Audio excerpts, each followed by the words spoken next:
Yes, thank you for that. And good afternoon to everyone from, actually good evening from Manila, Philippines. Thank you for this opportunity to share with the INSTO members our experiences, that the journey that we took to be able to be finally be part of the INSTO network.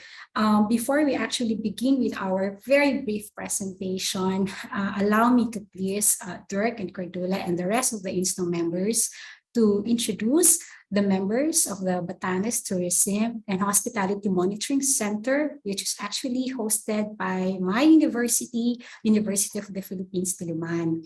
So at this point, I would like to start off with Edieser de la Santa, who is seated here right next to me.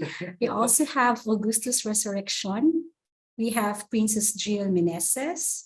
Alarin Islas, I hope is here.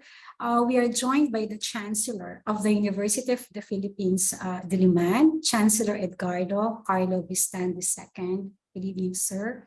And from our partners, of course, from the Batanes, we have Ms. Daryl Batin Duguran, representing the Batanes State College, our research arm. And we also have Hedger Valones from the Tourism and Heritage Office, representing the provincial government of Batanes. I hope our external advisor will also join us, Professor Chris Ryan from the University of Waikato, New Zealand. So that's us. And now I will turn you over to Edieser for the presentation of the first part of about the Batanes Observatory. Thank you. Share screen. Yeah.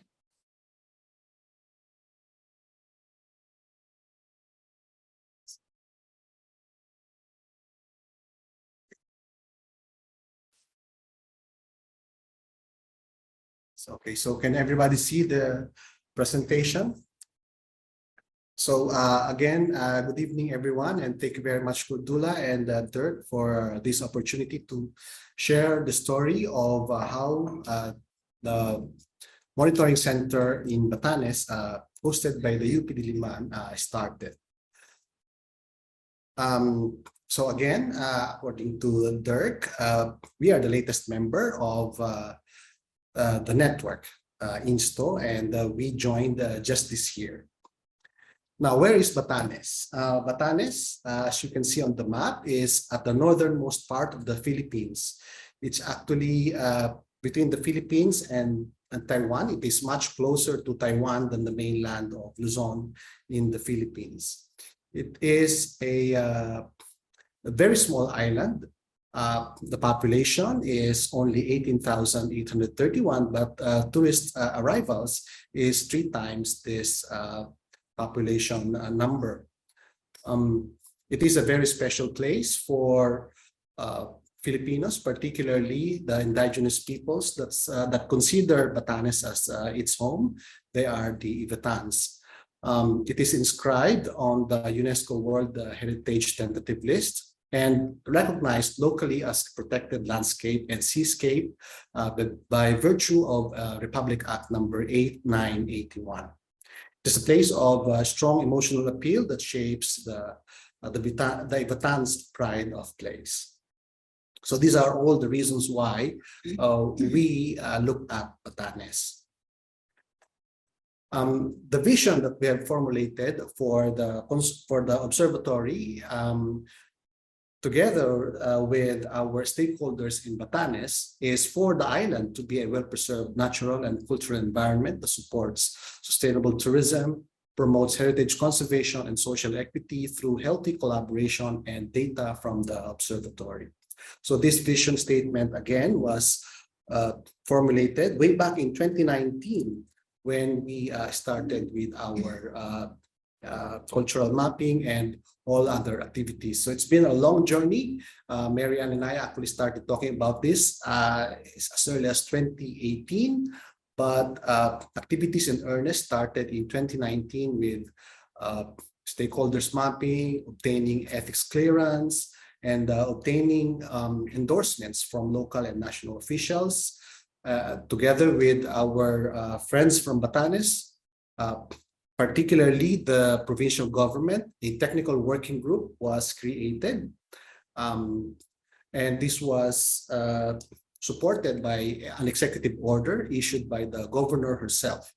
During the pandemic, when we could not travel to Batanes, virtual technical working group meetings were held that allowed us to maintain contact with the people of Batanes. So there was really a lot of engagement with the stakeholders, from the very beginning, during the pandemic, and afterwards. And in between, we were able to carry out research projects that allowed us to identify priority areas and issues for research. And as you can see from the slide, we also made some attempts to apply to INSTO, but Dirk and Cordula were quite strict with the requirements, so we had to make numerous revisions along the way, and happily our final submission on May 8, 2023 were viewed very positively. Our activities in Batanes, again, were full of stakeholder consultation, and Marianne will share what really transpired by these pictures. Okay, thank you. Thank you for that. So what you see at the moment are evidences of our stakeholders' engagements, series of consultations made with them online and face-to-face. Now, this is very critical because this initiative led to the identification of the key emerging issues, sustainability issues in the Batanes, which we could say are combinatorial aspects of social-cultural, physical, economic, environmental, and resilience. I will name a few. One is an issue on waste management, and then another on road congestion, balance of cultural and environmental policies, issues on food security, residentials converted into tourism facilities, just to name a few. So from these key emergent issues identified by the key stakeholders, we let them prioritize which of these issues should be monitored by the observatory within the INSTO network. After identifying the priority key areas, we let them identify or determine the indicators that the observatory will monitor. So here on your screen, you can see them.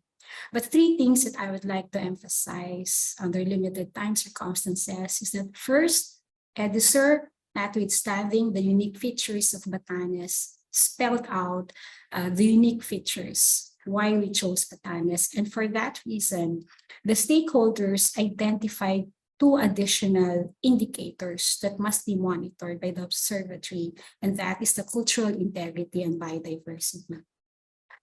Second, having the stakeholders themselves assess the needs, the conditions of the sustainability issues, in which these conditions are structured, fosters an element of sense of ownership of the inhabitants of this entire process, which is very critical as we look at the long-term sustainability of the province.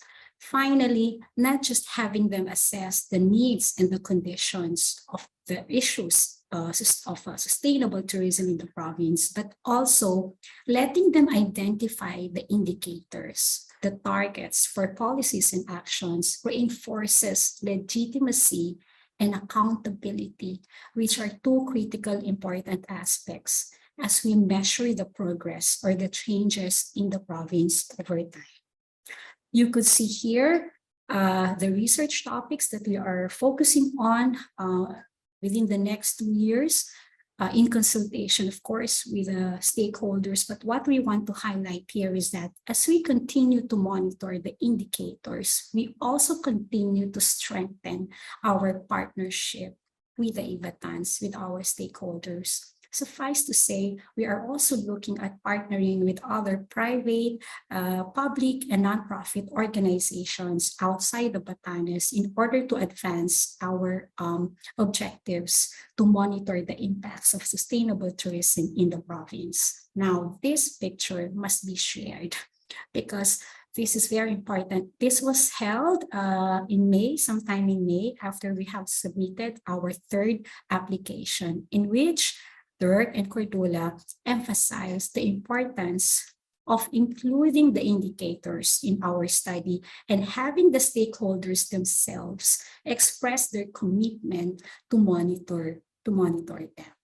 So I guess we did a very good job because as Dirk and Cordula articulated on August 6th, on June 6th rather, the Batanes Observatory became the newest member of the INSTO network, the first of its kind, the first ever in the Philippines. And it is such a huge milestone for us. So for that, thank you so much, Cordula and Dirk, for your guidance. On behalf of the BPHMC, maraming salamat sa inyo.